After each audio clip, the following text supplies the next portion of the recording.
এখন শুনবেন আজকের গুরুত্বপূর্ণ খবরের শিরোনাম। এবার ১২০ কিলোমিটার পাল্লার ফাতাহ ক্ষেপণাস্ত্রের সফল উৎক্ষেপণ করল পাকিস্তান। গাজা দখল সহ নতুন যেসব পরিকল্পনা অনুমোদন দিল ইসরায়েল। পেহেলগাঁও ইস্যু আন্তর্জাতিক তদন্তে ব্রিটেনকে যুক্ত হওয়ার আহ্বান পাকিস্তান প্রধানমন্ত্রীর। শান্তিপূর্ণ পরমাণু কর্মসূচি নিয়ে সমঝোতা নয় জানিয়েছেন ইরান। পাকিস্তানে জ্বালানি ট্যাঙ্কার বিস্ফোরণে মৃতের সংখ্যা বেড়ে ১৯। ইসরায়েলে গিয়ে ধর্ষণের শিকার হামাসের হাত থেকে মুক্তি পাওয়া জিম্মি। এবার ১২০ কিলোমিটার পাল্লার ফাতাহ ক্ষেপণাস্ত্রের সফল উৎক্ষেপণ করল পাকিস্তান।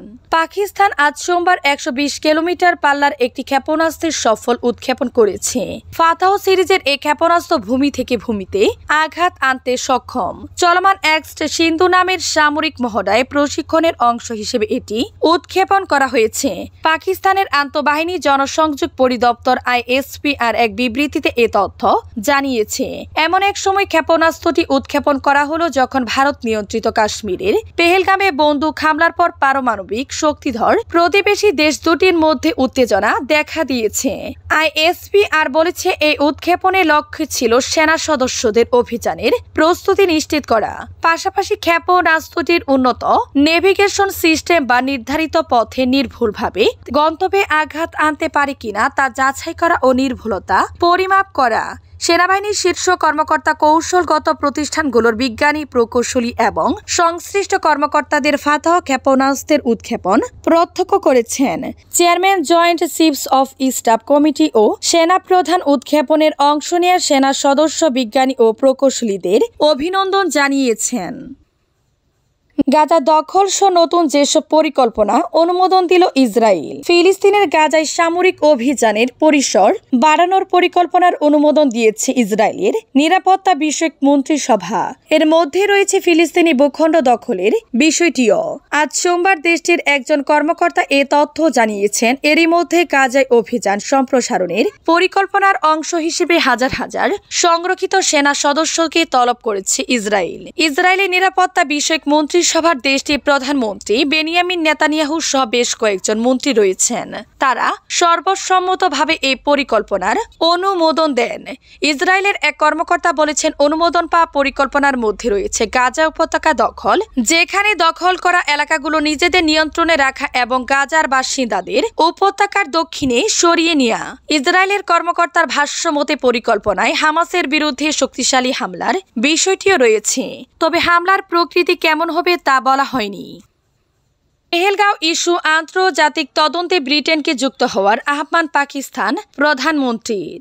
কাশ্মীরের পেহেলগাঁওয়ের ঘটনা স্বচ্ছ, বিশ্বাসযোগ্য ও নিরপেক্ষ আন্তর্জাতিক তদন্তে ব্রিটেনকে যুক্ত হওয়ার আমন্ত্রণ জানিয়েছেন পাকিস্তানের প্রধানমন্ত্রী শেহবাজ শরীফ। সোমবার পাকিস্তানে নিযুক্ত ব্রিটেনের হাই কমিশনার জেন মেরিয়ট প্রধানমন্ত্রী শেহবাজ শরীফের বাসভবনে তার সঙ্গে সাক্ষাৎ করতে গেলে এই আমন্ত্রণ জানান তিনি।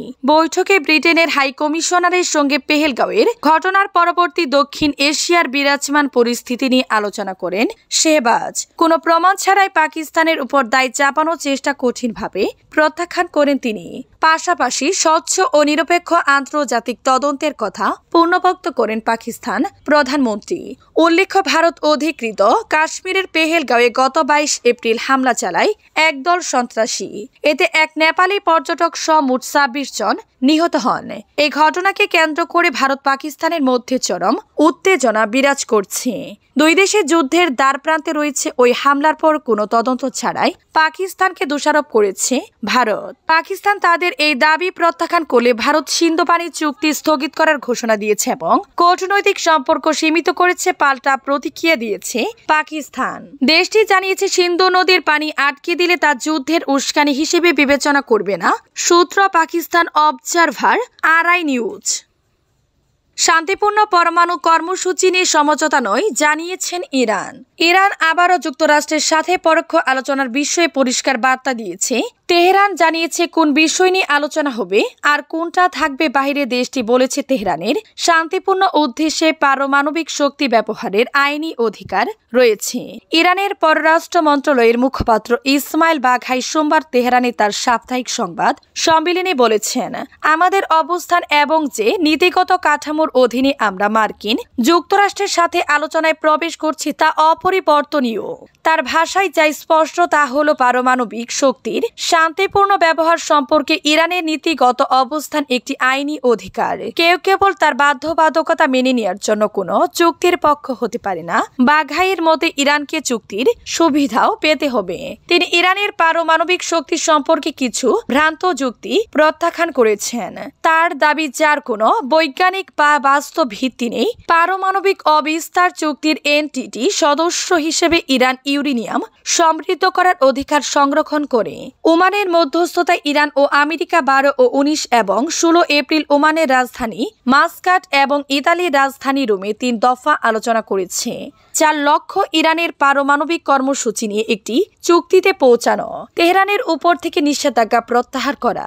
উভয় পক্ষ এখন পর্যন্ত আলোচনার অগ্রগতিতে সন্তুষ্টি প্রকাশ করেছে, আলোচনাকে ইতিবাচক এবং এগিয়ে যাওয়ার প্রশংসা করেছে। পাকিস্তানে জ্বালানি ট্যাঙ্কার বিস্ফোরণে মৃতের সংখ্যা বেড়ে 19। পাকিস্তানের বেলুচিস্তানে জ্বালানি ট্যাঙ্কার বিস্ফোরণের এক সপ্তাহ পর এই ঘটনায় নিহত সংখ্যা বেড়ে 19 জনে দাঁড়িয়েছে। সোমবার এ তথ্য নিশ্চিত করেছে স্থানীয় কর্মকর্তা। গত 28 এপ্রিল বেলুচিস্তানের নুশকি জেলায় এ দুর্ঘটনা ঘটে। একটি তেলবাহী ট্যাঙ্কার বাজারের কাছে থেমে গেলে সেটিতে আগুন ধরে যায়। আগুন নিভাতে স্থানীয়রা এগিয়ে এলে হঠাৎ ভয়াবহ বিস্ফোরণ ঘটে। ওই ঘটনায় অন্তত 40 জন আহত হয়। গুরুতর আহতদের চিকিৎসার জন্য করাচির হাসপাতালে স্থানান্তর করা হয়। স্থানীয় পুলিশ কর্মকর্তা মোহাম্মদ হাসান মেনগাল বলেন, রিপোর্ট লেখা পর্যন্ত নিহতর সংখ্যা বেড়ে 19 জনে দাঁড়িয়েছে। ইসরায়েলে গিয়ে ধর্ষণের শিকার হামাসের হাত থেকে মুক্তি পাওয়া জিম্মি। নাম তার মিয়াশেম, বয়স 23। 2023 সালের 7 অক্টোবর ইসরায়েলের নোভা মিউজিক ফেস্টিভ্যাল থেকে অনেকের সঙ্গে তাকে জিম্মি করেছেন ফিলিস্তিনির স্বাধীনতাকামী সংগঠন হামাসের যোদ্ধারা।